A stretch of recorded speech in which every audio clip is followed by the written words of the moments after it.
Bismillahirrahmanirrahim. Orang yang beriman mengeluarkan seluruh potensinya sampai dengan jiwa dan raganya menegakkan Al-Quran. Orang kafir mengeluarkan seluruh potensinya, jiwa dan raganya untuk menegakkan kalimatul kufur. Hadapi mereka, jangan mundur. Bagaimana mau menghadapi mereka? Posisi mereka di orang kafir. Ajib.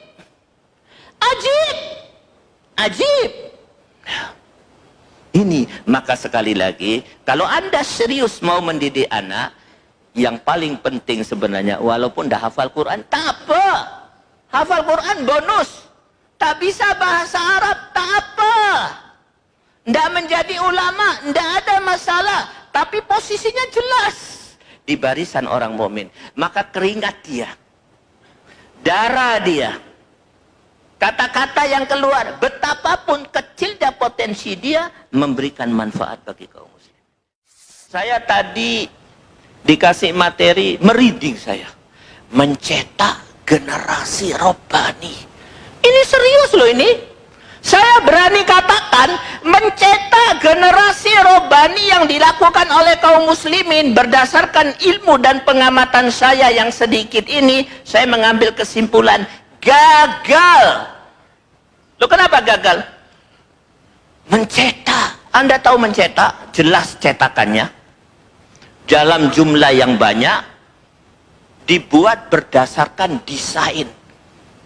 Mencetak. Jebret. 1 juta cetakan. 2 juta cetakan. Generasi. Subhanallah. Bukan hanya 1, 2 perkampungan. Tapi generasi yang robbani. Anda tahu robbani itu apa? Robbani itu adalah hamba yang tunduk kepada Allah. Kenapa dia tunduk kepada Allah?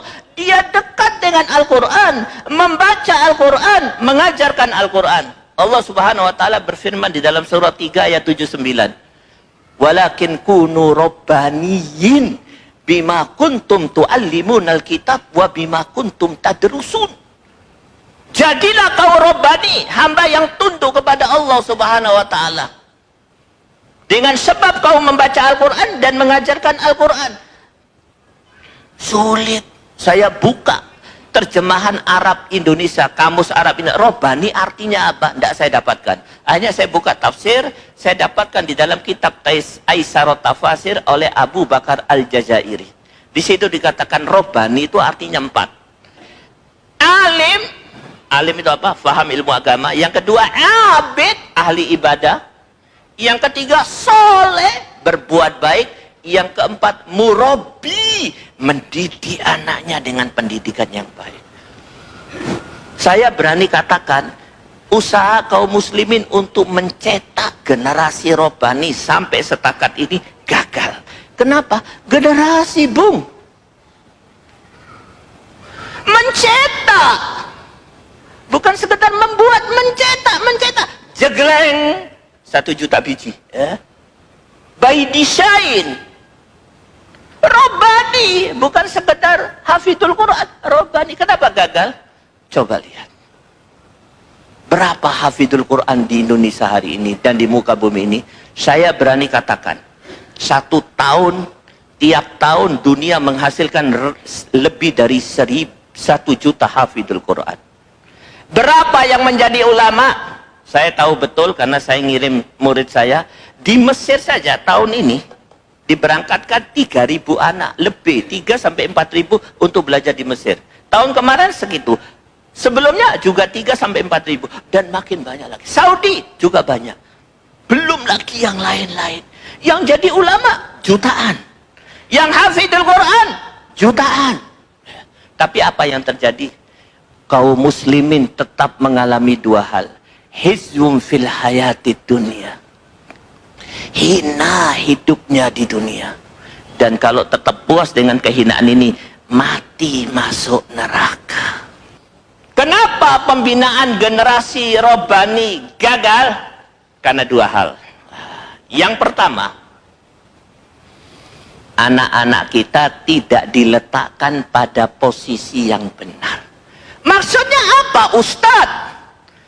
Akidah mengajarkan kepada kita bahwa muslim tidak hanya seseorang, iman tidak hanya seseorang, bergantung kepada mauqif, the positioning atau posisi, tergantung pada posisinya. Maksudnya apa Ustadz? Biarlah Allah yang menjawab. Buka surat 4 138 139. Basyiril munafikin bi anna lahum adaban aliman alladzina yattakhidunal kafirina awliya'a min dunil mu'minin ila akhir. Apa kata ayat ini? Serius ayat ini. Mestinya waktu kita balik sudah belajar ayat ini, tapi karena kesalahan teknis bapak kita lebih mementingkan kita makan durian daripada membahas ayat ini. Dengarkan, terlambat lebih baik daripada tidak sama sekali. Apa kata Allah? Cukup beri kabar gembira kepada orang munafik. Kabar gembiranya adab yang pedih. Aneh. Atau dengan bahasa lain, perhatikan. Mestinya seorang mukmin berada di posisi yang paling tinggi, yaitu iman. Menjadi berada di posisi yang paling rendah, munafik. Yang mestinya mendapatkan jannah, digantikan oleh Allah neraka. Apa sebabnya? Karena posisinya salah. The positioning atau mauqifnya salah. Di mana kesalahannya? Dia menjadikan orang kafir sebagai pemimpin. Salat, salat. Puasa, puasa. Haji, haji plus umroh. Semua dia lakukan. Tapi posisinya salah. Dia berada di kepemimpinan orang kafir dan menjadikan orang kafir sebagai pemimpin dan berhukum dengan hukum yang dibuat oleh orang kafir. Apa kata Allah? Munafik, adab yang pedih alias neraka. Dari ayat ini kita bisa mengambil satu kesimpulan. Ustadz, the positioning penting. Penting. Salat seseorang menjadi tidak bermanfaat karena posisinya salah. Makanya Rasulullah memberikan satu hadis, satu sabdanya yang sangat terkenal. Apa kata Rasulullah? Ana bari'un min kulli muslim sakinal musyrikin. Au kama qol. Saya berlepas diri dari orang-orang muslim yang tinggal bersama dengan orang musyrik. Tinggal bersama saja tidak boleh. Katakanlah ada orang Islam tinggal di negara kafir Amerika. Apa kata Rasulullah? Ana bari'un min kulli muslim sakinal musyrikin. Saya berlepas diri. Saya tidak ngurus. Saya tidak bertanggung jawab. Orang Islam posisinya salah. Itu baru posisi tempat tinggal. Rasulullah berlepas diri. Apalagi posisi mendukung. Loyal. Ayat yang pertama. Sampai di sini paham? Paham?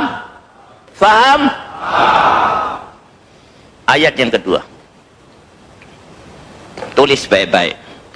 Ustadz, kenapa ditulis? Sudah tiba waktunya aktivis muslim berjuang dengan ilmu. Tidak cukup dengan semangat saja. Maka kalau ada kajian-kajian seperti ini dicatat. Tulis surat 4 ayat 97. Innal ladina tawaffahumul malaikatu dzalimi anfusihim qalu fima kuntum qalu kunna mustad'afina fil ard qalu alam takun ardullahi wasi'ah fatuhajiru fiha faulaika ma'wahum jahannam wasa'at masir. Loh, serius ayat ini? Ayat ini menceritakan waktu Rasulullah berada di kota Mekah, Rasulullah mengajak para sahabat, sahabat, ikut aku. Kemana? Hijrah. Hijrah kemana? Madinah. Sahabat ikut. Ada yang nggak mau ikut. Ya sudah, ditinggal. Kalau nggak mau ikut, ini perintah Allah. Nggak. Ya udah. Setahun atau setengah tahun kemudian terjadi peperangan antara kaum muslimin dengan orang kafir musyrik. Namanya perang Badar. Waktu perang Badar, jebret. Besoknya kaum muslimin melihat ke medan perang. Subhanallah. Sebagian orang-orang musyrik, orang-orang muslim, orang Islam mati. Dilihat jaketnya jaket orang musyrik. Bendera yang dia berjuangkan, benderanya Abu Jahal. Rupanya umat Islam yang tidak mau hijrah direkrut oleh kafir Quraisy untuk berperang menegakkan kalimatul kufur melawan kaum muslimin. Mereka bertanya kepada Rasulullah, ya apa ini ya Rasulullah? Kami telah melakukan satu kesalahan. Peluru kami kena mereka, pedang kami kena mereka. Ya apa ini? Rasulullah nggak bisa jawab. Karena ini masalah darah. Allah menjawab menurunkan ayat ini. Apa kata Allah? Faulaika ma'wahum jahannam. Tempat mereka neraka jahannam. Maksudnya apa? Walaupun sholat, Islam, sahabat mendukung Rasulullah, tetapi mauqif posisinya di dalam barisan orang kafir. Apa kata Allah? Wa ma'wahum jahannam. Tempatnya neraka jahannam. Ustaz, mauqif itu penting. Penting. Akidah mengajarkan. Cuman sayang, ini zaman fitnah. Persoalan yang penting nggak diajarkan. Persoalan yang nggak penting dipenting-pentingkan. Itulah keadaan dakwah hari ini. Yang penting nggak diajarkan, yang nggak penting dipenting-pentingkan. Mauqif. Nih ayat yang ketiga. Anda tahu Allah berfirman, catat baik-baik. Hafalkan ayat ini. Wahai aktivis muslim, hafalkan ayat ini. Sudah tiba saatnya buat kalian tidak bicara kecuali ayat. Jangan bisanya hanya takbir tok. Setelah takbir apa? Qala ta'ala, qala nabi. Begitu. Siap? Allah berfirman di dalam surat 66 ayat 10. Apa kata Allah? Daraballahu masalan lilladina kafaru imra'atan Nuh wa imra'ata Lut kanata tahta abdaini min ibadina solihain fahonata. Coba lihat. Di dalam Al-Quran ini ada dua wanita yang terkenal. Satu istrinya Nabi Nuh, yang satu istrinya Nabi Lut.